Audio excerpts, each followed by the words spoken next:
A Shift in Darkness by Maddox Grey, published by Graymalkin Press, 2022. Naaman has been hunting the merciless warlock Sebastian for decades. As a centuries-old feline shapeshifter, she is well acquainted with hunting dangerous supernaturals. But Sebastian knows her well, and he is always one step ahead. She will not give up, not after what he did, but her magic is spent and it's taken a disastrous toll. Her friend insists she takes a break and assigns her to what would be an easy job. Escorting the magic-bearing Kalari back to their home realm to find springs that can restore their magic would be the break Naaman desperately needs, even if it isn't exactly her idea of a good time. Her friend sweetens the deal. If she takes this job, they'll give her a promising lead on Sebastian's whereabouts when Naaman returns. But the realm that had been decimated by volcanic activity isn't the empty wasteland Naaman thought it was. Something still lurks there. Something monstrous and hungry.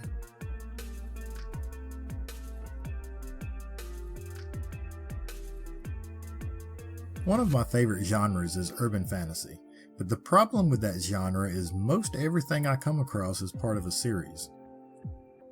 I don't mind reading series, I genuinely love them, but when trying to pick something new and something that sounds interesting, I know that if I like the first book, it will lead me to investing a lot of time in reading the entire series because I typically don't like to read anything else in between installments.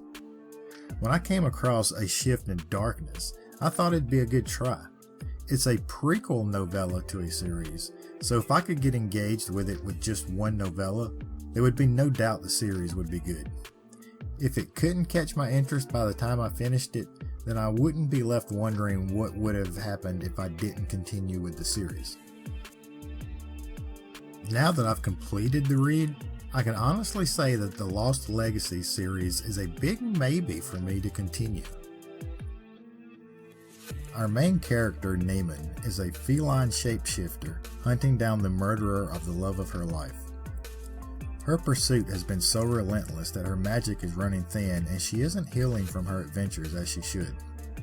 Her friends push her to take a break to heal up and allow her powers to fully replenish, but taking a break is the last thing on Naaman's to-do list.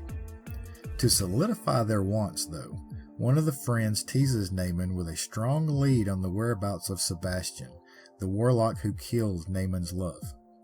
All Naaman has to do to get the info is an easy little job escorting a group of Kalari to their home realm. It should be an easy, cut and dry job, but still last long enough for Naaman to fully heal up. Naaman reluctantly accepts, and that sets the stage for the rest of the story. It becomes clear pretty fast that the hunt for Sebastian is part of the larger series arc. This story itself focuses on the job of escorting the Kalari back to their home realm. The Kalari are a race of beings with empath magic, or they're supposed to have.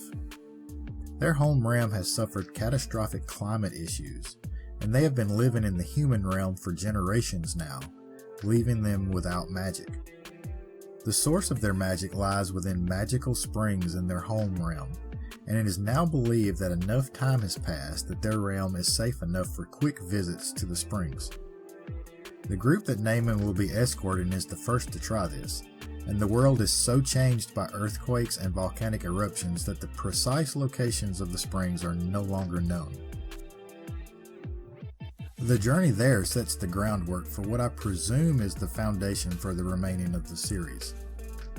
There are multiple races of magical beings, all having their own home realms.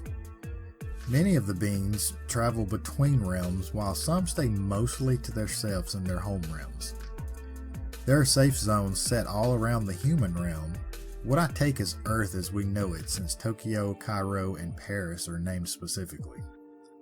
Different taverns are spread about, owned by various beings that contain gateways for travel between taverns and the magical realms themselves. The adventure itself that takes place in A Shift in Darkness is interesting enough, but the groundwork that it sets for the series is what's intriguing to me, if it's done well. There are a ton of magical beings mentioned in this novella, so I could see the series getting a little busy if not executed well, but based on the novella alone, there was a very good balance of background information versus the main plot of the story. I was a bit worried starting out about how many beings were being introduced, but the story quickly falls into pace and focuses on the main plot only. The main focus of the story, at least for me, was the emotional makeup of the main character, Naaman. We learn from this story alone that she is a feline shapeshifter, but she also carries some powerful magic that no one knows about. Some magic that could even possibly threaten her life if knowledge of it comes out.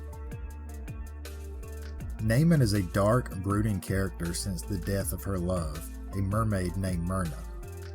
It was a concept I enjoyed, but personally I could have seen a lot more dark and brooding.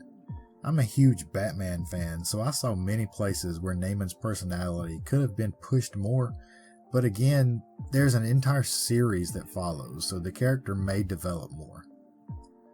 All in all, this novel doesn't have me wanting to jump directly into the series, but it has me interested enough to check out the descriptions. I don't think the meaning of A Shift in Darkness was to draw you into the series, though. It was published after the main 2 books in the series and not included in the main line for it. More than likely, it's a one-off shorter story that the author just felt she had to get out to the world. Trust me, I've been there before. That's all for this week. Until next time, find yourself a good book and enjoy an escape from reality.